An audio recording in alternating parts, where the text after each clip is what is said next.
just explain what the TPP is?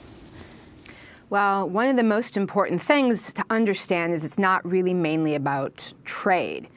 I guess the way to think about it is as a corporate Trojan horse. The agreement has 29 chapters, and only 5 of them have to do with trade. The other 24 chapters either handcuff our domestic governments, limiting food safety, environmental standards, financial regulation, energy and climate policy, or establishing new powers for corporations. For instance, there are the same investor privileges that promote job offshoring to lower wage countries. There is a ban on buy local procurement so that corporations have a right to do sourcing, basically taking our tax dollars and instead of investing them in our local economies, sending them offshore. There are new rights to, for instance, have freedom to enter other countries and take natural resources, a right for mining, a right for oil, gas, without approval. And then there's a whole set of very worrisome issues relating to internet freedom. Through sort of the back door of the copyright chapter of TPP is a whole chunk of SOPA, the Stop Online Piracy Act, that activism around the country successfully derailed a year ago. Think about all the things that it would be really hard to get into effect as a corporation in public. A lot of them rejected here and in the other 11 countries. And that is what's bundled in to the TPP. And every country would be required to change its laws domestically to meet these rules. The binding provision is each country shall ensure the conformity of domestic laws, regulations, and procedures. Now, the only reason I know that level of detail is because a few texts have leaked, and I have been following the negotiations and grilling negotiators from other countries to try and find between the lines what the hell is going on. Otherwise, totally secret. Well, Laurie, about that secrecy, even members of Congress have been severely limited in what they can learn, and that's only after the revelations about the total secrecy that this whole process began with. Could you talk about what members of Congress are allowed to know and how? Well, what's really important for people to know, and this gets to what you started out with about fast track, Congress has exclusive constitutional authority over trade. It's kind of like the Boston Tea Party hangover. After having a king just impose tariffs, in that case on tea, the founders said, we need to put all things about trade, international commerce, in the hands of Congress, the most diffuse part of the elected representation, not the executive, the king. So Congress has all this authority. They're supposed to be exclusively in control, but until this June, they were not even allowed to see the draft text. And it was only after a big, great fuss was kicked up by a lot of members, 150 of them wrote last year, that finally members of Congress, upon request, for the particular chapter, can have a government administration official bring them a chapter, their staff is thrown out of the room, they can't take detailed notes, they're not supposed to talk about what they saw, and they can, without staff to help them figure out what the technical language is, look at a chapter. This is in contrast to, say, even what the Bush administration did. The last time we had one of these mega NAFTA expansion attempts was the Free Trade Area of the Americas. And in that instance, in 2001, the whole draft text was released to the public by the U.S. government on the official government websites. So this is extraordinary secrecy, and members of Congress aren't supposed to tell anyone what they've read.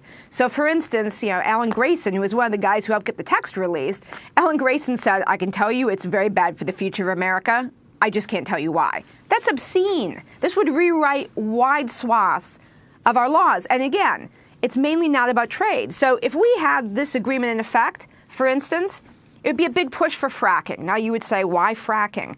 Because it doesn't allow us to have bans on liquid natural gas exports. Or if this were in effect, we couldn't ensure the safety of the food we feed our families. We have to import, for instance, fish and shrimp that we know from the limited inspection that's done is extremely dangerous from certain kinds of growing ponds that are contaminated, et cetera, in some of the TPP countries. Or, for instance, some of the financial reforms where the banksters were finally regulated would be rolled back. All of this, and it would be privately enforceable by certain foreign corporations. Let me ask you about a bill that didn't make it through Congress, but The question is it incorporated into TPP? And that's SOPA, the Stop Online Piracy Act. First, explain what it is and talk about where it fits in here.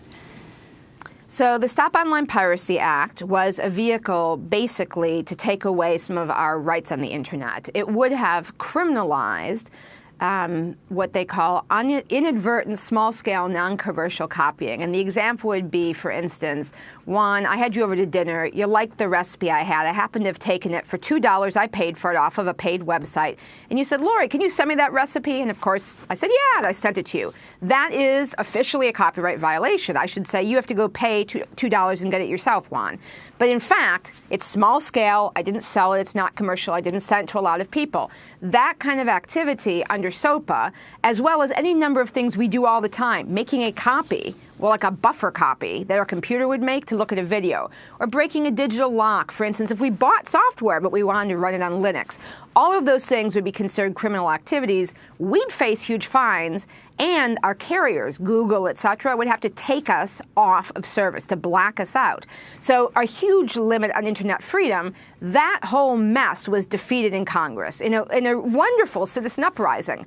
A chunk of that is now stuck in the copyright chapter of SOPA, of TPP. So they call TPP son of SOPA. And in a lot of countries around the TPP region, citizens have fought to have good laws that actually provide them access and don't allow that kind of control. So that is a chunk. To give you an idea of how varied the problems are, that's a chunk of what is in there. Now, the thing about that fast track you mentioned, fast track is not in effect. Fast track is an extraordinary delegation of Congress's authority.